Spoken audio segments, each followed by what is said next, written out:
Welcome to EFT Nation, your home for all things tapping. For show notes and resources, please visit EFTtappingtraining.com. We are your tapping hosts. I'm Alina Frank. And I'm Craig Wiener. The information provided in this podcast is not a substitute for counseling or medical advice. The information presented here is meant to inspire and educate listeners, but are not guarantees of any kind. We're here to talk about when EFT doesn't seem to be working. We've written a number of articles on this, but I think it's good to do a podcast. Yeah, and I think that it's really good to say, does EFT work all the time on everybody, on every issue? No. No. So can we start with that? I mean, Garrett Craig did say, try it on everything. He didn't say try it on everything because it'll work on everything. That's right. But he said try it on everything. Yeah. Right? So let's be humble. Let's also, when somebody's saying that it didn't work for them, be understanding about it. And just because it didn't work for them that time by themselves or with one practitioner doesn't mean that it won't work for them. But we just have to acknowledge that it didn't meet their expectations at the time that they tried it in the way that they did it. I think, for practitioners, I think what we coach them to do in that case is to inquire further, because many people have just tried an app, or they went to a 30-minute class, or they did a tap along. And so you need to build a bridge to what it is that they feel about EFT from the place of their limited experience. But it really is useful then for you to talk about, well, here's what we know about clinical evidence-based research validated EFT, but that they might have tried that and it didn't work. So absolutely just come from a place of listening and addressing. Yeah, I mean, I was actually going to end with this, but I'll say fairly recently I had a researcher who had an EFT researcher. Not an EFT researcher. No. He was just a scientific researcher that had a not good reaction, and he had different physiological reactions. And so he inquired to me personally, is there any research about those people for whom EFT doesn't work? And it was a great beginning question. We then brought in David Feinstein and Peter Stapleton and Dawson Church into this conversation, saying, any ethical therapeutic interventionist has to be willing to look at when it doesn't work, when it causes poor reactions or outcomes, etc. So we owe it to ourselves to look into that. So I'm not denying that in any way. Right. But what we want to do is, much of the time when somebody reports that they had a negative or a not successful outcome, or a practitioner comes to us saying that they didn't have a successful outcome or it didn't work, we want to go into many of those reasons and considerations for things that could be changed or maybe do a little bit differently. So some of our tips, both for working when somebody's tapping on themselves, and also with a practitioner. Yeah, because I think if the research does go forward in this arena, then it would help to know all the different variables, right? So I don't know how. I mean, it'll be interesting to see what happens. It'll be very interesting. Yeah. Anyway, so let's talk about first things that we see that could cause EFT not to be as effective, whether you're working by yourself or you're working with a practitioner. Right. So what are some overall tips that you'd like to offer? Okay, how about number one, and if you go to our trainings, or if you're a mentee of mine, or going through certification, or taking a class with us, you will hear us say over and over and over on repeat that people just have a tendency of not getting to specific events. So not getting specific enough is really number one in my book, whether you're working on yourself or working with a practitioner who is trained, hopefully, to go to specific events. It seems like such an easy skill, and yet it's not. It's not, especially in the beginning. It is something that needs to be mastered. Yeah. And especially working with deeper issues. Absolutely. And one's history. Yeah. How about the tendency to, what we would say, daisy chain perpetually? So basically, you're working on one thing, and that has you think of another thing, and has you think of another thing, and another thing, and another time, but you never ever kind of complete one table leg event or one issue, because everything in the brain and life is so connected. Right. And so it's kind of like skating across the ice without ever like digging down into the ice. And that tendency is easy to do when you're working by yourself, because you have nobody that's kind of holding you accountable. It's like, can we go back and work on this? But also as a practitioner that is trying to stay in rapport with the client, but never comes back to like, okay, let's finish that piece and let's finish that piece and see how that piece is doing. Right. So that's an important one. Okay. And also because testing doesn't happen with that then. Right. Like if you keep skipping around and skip, we never tested to see is the suds down to a 0. Can I really do some additional testing there? And I'd say, working on yourself, people rarely do testing. Or additional testing. Or especially additional testing. So that's another one. Okay. Well, sometimes it is really about there are secondary gains that will need to be addressed that are really interfering with the progress. Right. And go back to listen to our 3-4 episodes of EFT Nation on secondary gains. And that usually looks like some progress happens first. Yeah. Like in other words, you start tuning in, you start tapping, you're making some progress, but then you don't get to the goal. You don't get to the desired outcome. It kind of fizzles out. And so that's often how those secondary gain psychological reversals look when they kick in. And they will with longstanding issues. Count on it. Right. How about diving into working on how a trauma is affecting you too soon, like too soon after a big T? So in other words, when we look to, like in Tapping Out of Trauma 2.0, we talk about, what happens right after a war, right? Happens after a natural disaster, right after an assault, right after those things. That really, it's often about stabilizing a person first, and it might be too soon, too quick. Somebody loses somebody deeply to start tapping on the grief right after it happened can often cannot be that useful immediately, sometimes too quick. For each person, there needs to be like integration. Like, what do they need first? They need to know they have a roof over their heads first. Yes. They need to know, they need to have reported something first. So sometimes tapping too quick isn't the best thing. Well, I would say that tapping to regulate is always a good thing, even immediately after a trauma, for sure. Tapping, so thank you for clarifying. Just like you could just silently be tapping to regulate, but tapping on the event, tapping on the death, tapping on the fire, tapping on all of those things.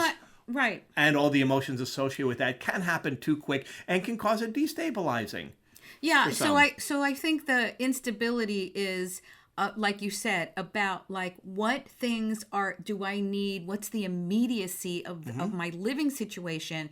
And all of that absolutely can be tapped on. And what I find is that more aspects of the event will be clear on what needs to be tapped on, the trauma itself, much later on. Like people are still kind of in shock immediately after, let's say, a natural disaster.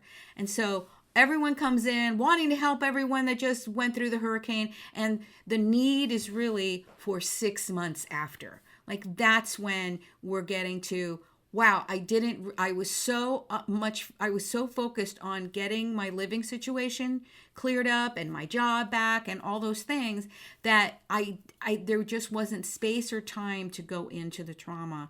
And it feels like it really wasn't cleared. The EFT didn't seem to work. It's because there wasn't enough space away from what was the chaos of my life at that moment to be able to process it. Or post-traumatic dissociation, that they can't really tune into all the different aspects at that point. So what we're saying is that there is an aspect of timing, whether working by yourself or working with a practitioner, that can affect the results.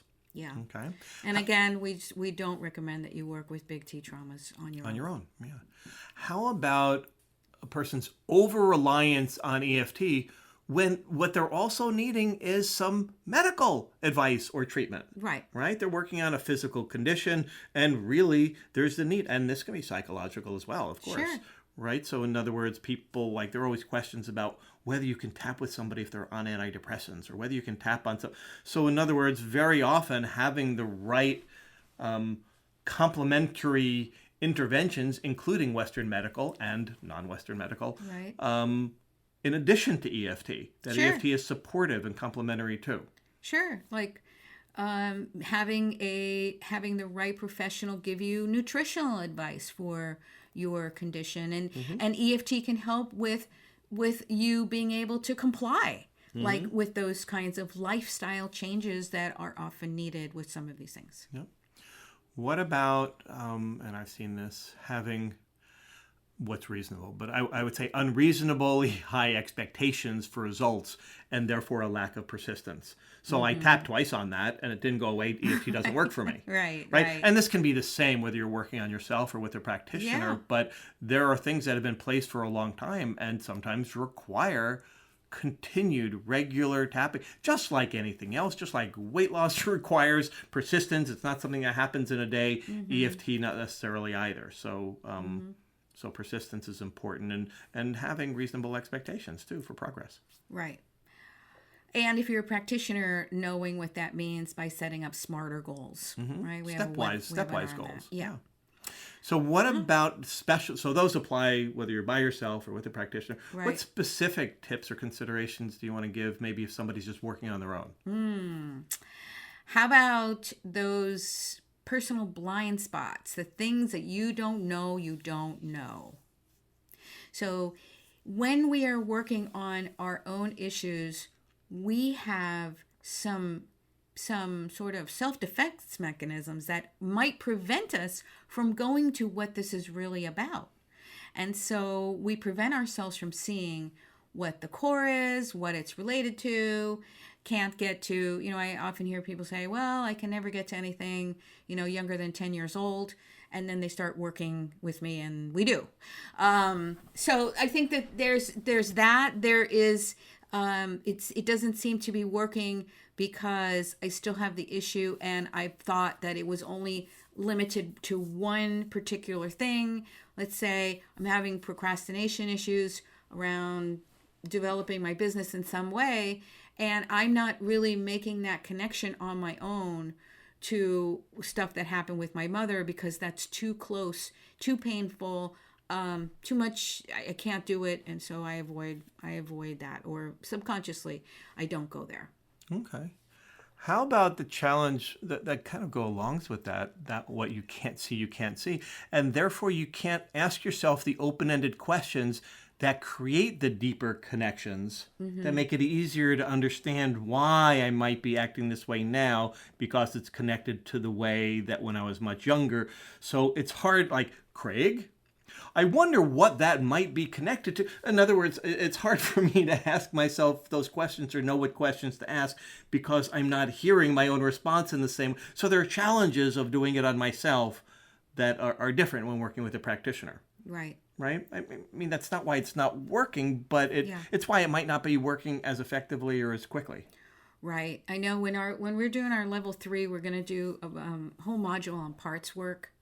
And so that when you're working on by yourself, that's even harder to what the lingo is unblend. Like see yourself from the observer point of view. Exactly.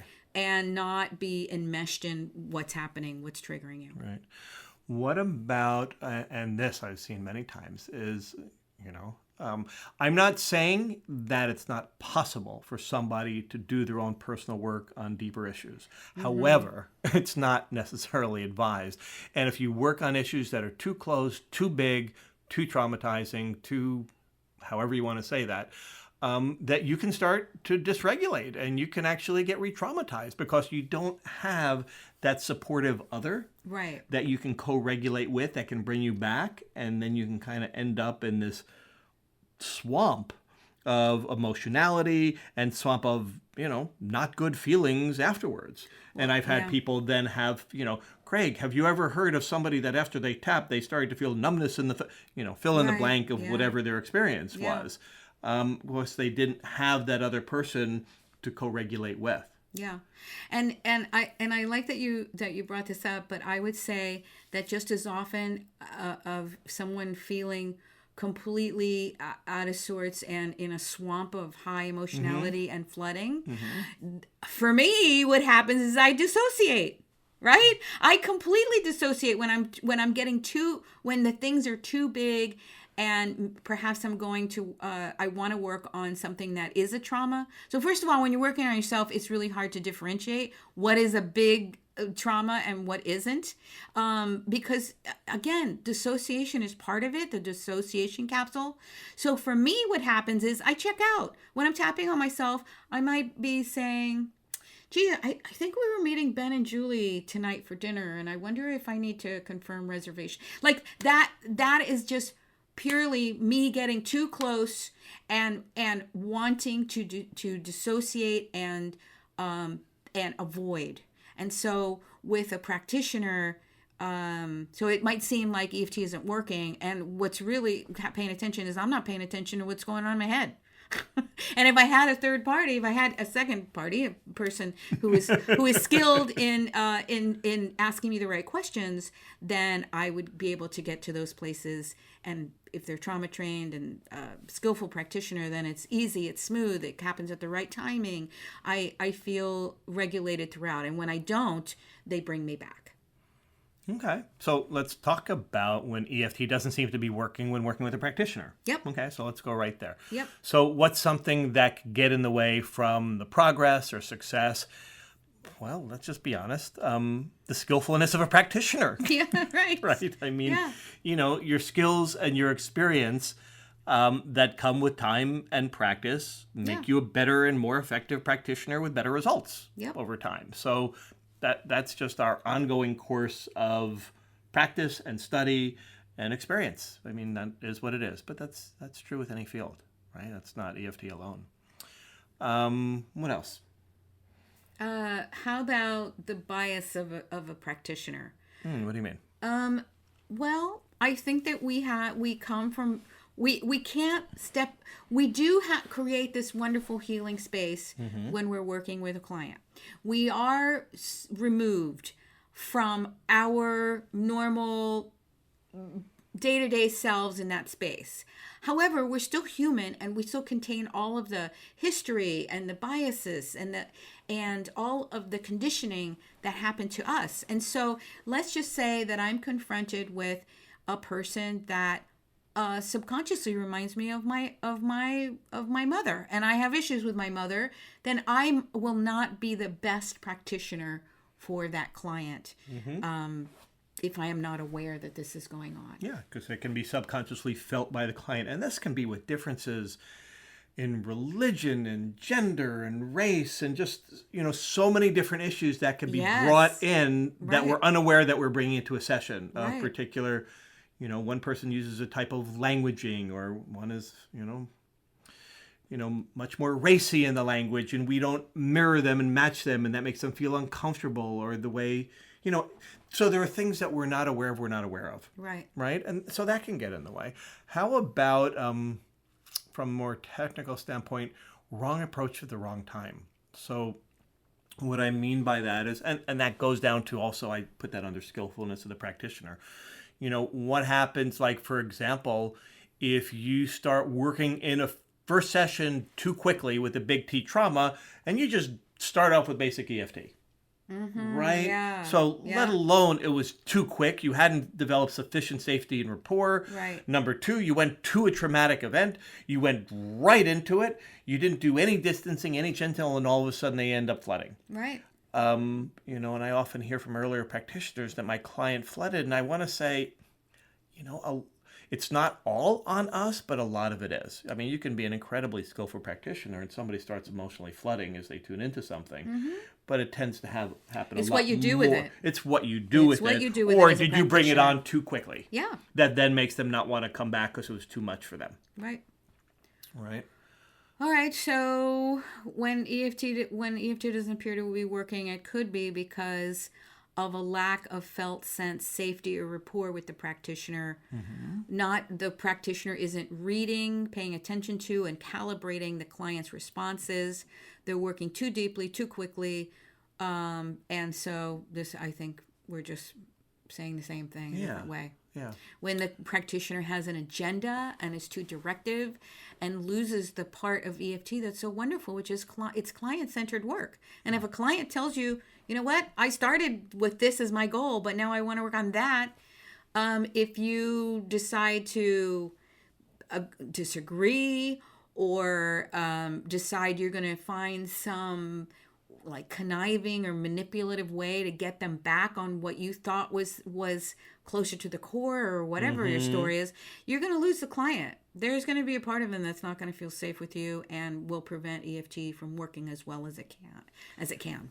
And I want to say sometimes that lack of safety isn't interpreted by the client as I don't feel safe. It's not that clear. No. Right? There's you know what? I don't have money to work with you anymore. Or my life circumstances have changed and I'm going to have to put off sessions for a while. That's what it'll look like. Or their psyche doesn't feel safe enough to open up related memories. Yeah. I don't remember things. I don't know. I don't know. And that's not on a conscious level. That's on a subconscious level that their psyche's not saying, I don't know if I can bring this material out quite yet. Yep. And so therefore, they're not making those deeper connections. Yep. You're not getting to the core beliefs and the core events because of that. Right. Right. Yep. What about, and speaking of, adverse past, what if the practitioner really hasn't done any history taking, inquiry, trauma history, anything about that, and they're wondering why things aren't progressing because they didn't know that, for example, they're working on the relationship, that there was a history of sexual abuse. Now, right, there are things, for example... There's a lot here. There's so much here. There's so much here. So much here, Craig. Okay. So wait a minute. Unpack it a little bit. Okay. You are so I don't want people to hear that and for them to come away with what you're saying as go ahead and get every client's past trauma history, or go ahead and write down and submit to me ahead of time your trauma history. I'm not saying that. Oh my gosh, we could have a whole episode just on the problems of that. So, however, yes. That being said, if we're going to be working with certain sensitive areas, there is a place for appropriately and gently asking open-ended questions for information that they're willing to share about, like in a discovery session. Okay, you're wanting to work on the connection with your partner. Right. Right? Yep.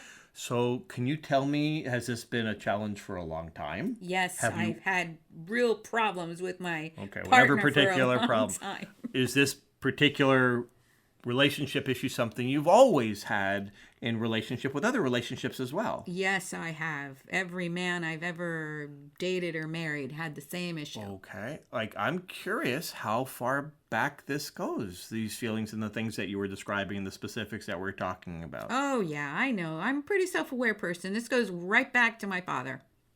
Okay. Can you tell me a little bit about what you mean by that?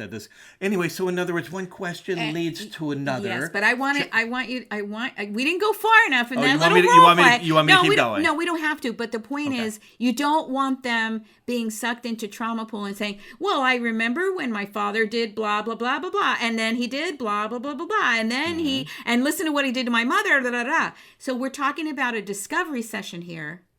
Not appropriate. What's not appropriate? For me to get sucked into my story. Yes. Okay. And you not stopping me. No, that's true. Because I want to be able to get information and still have it be safe, even in a discovery session, how I'm handling that information gathering. Yes. Right? So I'm saying yes or no, explaining, pre-framing, telling the client, I'm going to be asking you some questions. And for these particular questions, I just want yes or no and do your best. For example, if you feel like you've got to get an ACE study questions answered in order to see if you are the right person qualified to work with that client or not.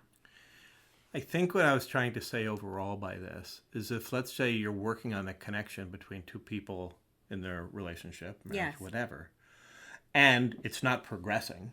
Yes. And you don't understand or hasn't yet been revealed or found out in a safe way. Right. That there's a history of sexual abuse, let's just say, from childhood. Great. Okay. Well, given that history, they may not well progress in resolving the current issue in their current relationship. You're right. Okay, so that's what I wanted to say, and then there's a lot more information about how to get that information. I know, but we wanted to take one little piece of it without putting it into context with the rest, because I think we could do a whole episode on just this. Yeah, apparently. What else? We had a few more. How about dual relationships and boundary issues and things like working with friends and family and colleagues? Yeah. That can often be tricky. Why? I mean, shouldn't you be able to use EFT with your kids and family and sister and siblings and friends, etc.? You can. Yeah. However, please understand that when progress isn't being made, or feels like it's not working, there may well be information that they're not ready to reveal to you. Yep. They may be having some sort of ulterior reasons for how they perceive you as the practitioner. Yep. They may want the help, but those dual relationships can often interfere with the progress of EFT working. I know for me, it's worked out really well for the vast majority of my friends and family that I've worked with. But sometimes I have gotten the feeling like I want to help them. So this goes back to me having an agenda as a practitioner. Like I so badly want to help them that I go too far too soon, because I don't know how many sessions they're going to commit to. It's like I feel the pressure, like, come on, get to the root. And so that's often not helpful. Or what about... Or safe. Or maybe somehow you're involved. Oh, yeah. Maybe it's a family dynamic. Oh, yeah. And so you avoid unconsciously the question about your role that might be a part of that a neutral party. So you know what? It can be absolutely wonderful, and it can also get tricky and sticky as well, and can impede the progress where somebody said, EFT didn't really help that. So... could we go on? We could. But, we try to keep the podcast. So this was good, because I think in our initial little list, or the articles that we've written on this, we went over some lighter things like it looks like EFT is slow. The slow progression of EFT working might be related to hydration, things like that. But this took a deep dive. Yeah, that's what I mean. So this took a much deeper dive. So I'm glad we did this. Okay. Hope you enjoyed. Thanks for joining us today at EFT Nation. And remember that you can find show notes and previous episodes at EFTtappingtraining.com.